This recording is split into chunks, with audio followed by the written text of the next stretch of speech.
Ever imagine a universe powered by its simplest element? It's not as far-fetched as it sounds.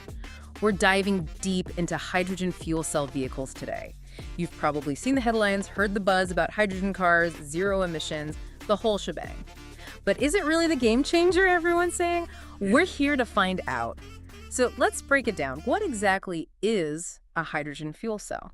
In the simplest terms, picture this. You've got hydrogen, the most common element everywhere. Right, tons of it. And you've got oxygen, what we breathe. You put these two together in a fuel cell, boom, you get electricity. That's it. Pretty much. And the only exhaust you're left with is a bit of water vapor. So basically what makes clouds? That's incredible. But how does this stack up against traditional engines? Efficiency-wise, Yeah. it's looking promising. We could be talking about way better energy conversion than your old gas guzzler. That's huge.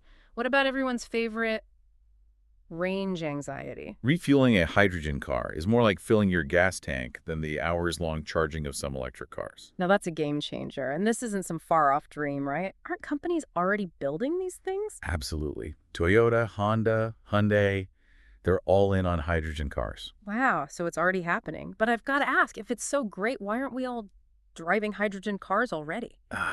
That's the million-dollar question. It comes down to infrastructure, or the lack thereof. It's the classic chicken and egg dilemma. What do you mean? People are hesitant to buy hydrogen cars if there are no fueling stations, but companies are reluctant to build those stations without enough cars on the road to use them. It's a bit of a stalemate then. Exactly. So how do we cross the cycle? Well, some governments are stepping in. Germany, for example, is investing heavily in hydrogen valleys. Hydrogen valleys? What's that? Essentially, they're setting up entire regions with hydrogen production and fueling infrastructure. The idea is if you build it, they will come. Makes sense. But this all begs the question, with electric cars already out there, where do they fit in a future with hydrogen? Great question.